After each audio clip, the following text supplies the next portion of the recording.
Bonjour à tous, vendredi 17 mai, ravi de vous retrouver pour cette petite demi-heure en votre compagnie pour accompagner votre pause café. Au menu d'Alsace Matin, comme tous les jours, 2 invités et une balade. On va commencer avec vous, Aloïs Krigel. Bonjour, ravi de vous accueillir ici sur ce plateau. Vous êtes prêtre ouvrier capucin à la retraite et après avoir mené de front une carrière professionnelle, syndicale et spirituelle. Vous êtes aujourd'hui engagé aux côtés des plus démunis. Vous publiez votre autobiographie aux éditions Elsevier. Son titre, Ils ont tous un visage d'homme. À vos côtés, Olivier Yannon, bonjour. Vous êtes, vous, le directeur des musées Mulhouse Sud-Alsace. Ce week-end, c'est déjà la 8e édition de la Nuit des Mystères dans la cité du Bolwerk. 9 musées transformés en plateau de jeu pour une vaste chasse au trésor avec un thème cette année, les années folles. Et puis, nous allons sur les routes d'Alsace comme tous les jours. Et aujourd'hui, c'est Alexandra Bucur qui nous attend du côté de Neuf-Brisach. Bonjour Alexandra. Bonjour Astrid, bonjour à tous. Aujourd'hui, nous sommes à Neuf-Brisach dans le Haut-Rhin, sans doute une des plus belles cités Vauban, inscrite au patrimoine mondial de l'UNESCO. On vous propose de revenir sur les traces du célèbre ingénieur militaire.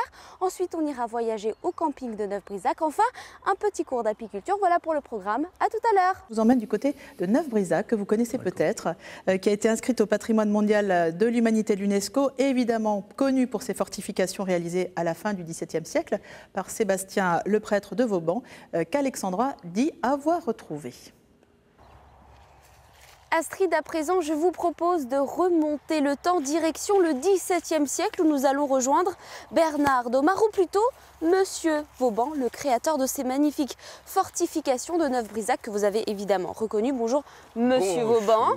Bonjour Dame Alexandra. Eh bien voici, quel bonheur pour moi de vous accueillir aujourd'hui au Nouveau-Brisach, cette ville forteresse que j'étais obligé de faire sortir de terre. C'est votre plus beau travail, votre plus belle réalisation. C'est ce que les historiens d'aujourd'hui disent, bien sûr.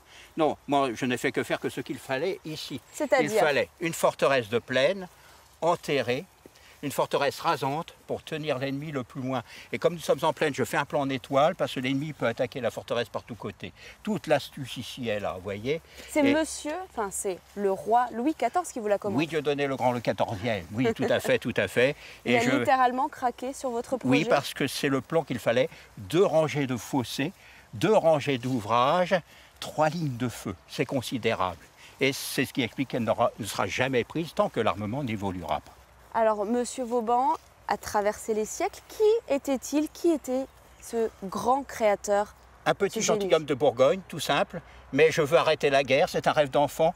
En 1651, à 18 ans, je décide d'embrasser la carrière des armes. Je suis dans les troupes de Condé, puisque je suis bourguignon. Et je vais prendre Sainte-Ménehould à Mazarin. L'année suivante, Mazarin me demande de reprendre Sainte-Ménehould à Condé, 2e siège de Victoire. On étouffe la fronde, Condé se rallie à la couronne. Et toute ma vie durant, je vais être au service du royaume, pour conforter nos frontières naturelles. C'est pour ça que j'ai bâti partout, bien sûr. Bernard, on revient au personnage, à vous-même. Vous êtes guide touristique. Alors, on sait depuis 2008, les remparts de Neuf-Brisach sont classés au patrimoine mondial de l'UNESCO. Qu'est-ce que ça a apporté à la ville ? Alors, une nette progression de fréquentation touristique, c'est sûr. Et aujourd'hui, à Neuf-Brisach, en 2013, nous sommes 7 guides costumés, chacun son personnage, y compris 2 dames. On va avoir cette année une Madame de Maintenon. Et on a l'autre dame qui fait Madame de Vauban. Et puis, on a des ingénieurs. Donc on a aujourd'hui ce prestige aussi à Neuf-Brisach à travers tout ce que nous faisons pour développer le tourisme. Bernard, Monsieur Vauban, merci beaucoup. Je vous laisse encore hanter ces fortifications et nous, on se donne rendez-vous dans quelques minutes. Alors, on vous emmène à nouveau faire un petit tour à Neuf-Brisach. Il y a 2 ans, le camping de la commune a changé de gérance et depuis, il a pris quelques couleurs et propose à ses visiteurs de partir en voyage en Scandinavie. Inutile d'aller très loin pour voyager. Par exemple, ici au camping de Neuf-Brisach, c'est presque la Finlande avec ses petites cabanes venues de Finlande. Bonjour. Bonjour Elda. Alexandra. Merci de nous accueillir chez vous au camping. Alors, voilà. Votre petit truc à vous, ce sont les quotas finlandais. Les quotas finlandais, voilà. Pourquoi ? Donc c'est une petite maisonnette tout en bois. C'est quelque chose qui me tient vraiment à cœur parce que bon, je trouve ça vraiment chaleureux et les gens, ils me le rendent bien parce qu'ils me disent oh là là, l'ambiance, l'odeur du bois est tellement agréable.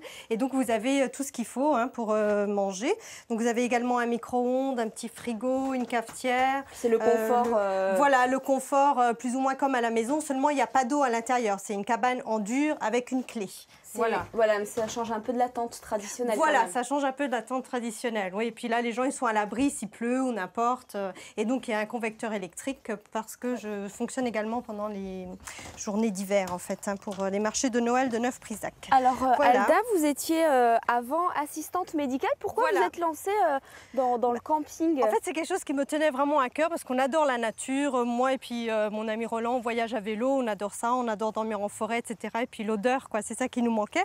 Et puis là, je me suis dit, bah voilà, c'est un cadre champêtre, c'est tellement beau, tellement agréable, j'ai envie de partager tout ça avec d'autres personnes, tout simplement. Et vous avez quand même voulu apporter quelques petits conforts. Voilà, on a vu les quotas finlandais. Et donc là, on voit un sauna. Donc là, sauna. Voilà, un sauna. Et dans le même classe. concept, j'ai également un grill, un quota grill. Les personnes apportent leur grillade et donc ils peuvent cuisiner à l'intérieur. Voilà, donc voilà, avec un vrai poêle, donc un poêle avec des pierres chaudes. Et donc en fait, il fonctionne au bois. Hein, aujourd'hui, c'est important d'avoir ce genre de choses au oui, camping. c'est vraiment un petit plus qui fait vraiment plaisir aux personnes. C'est vraiment un bien-être d'avoir le sauna.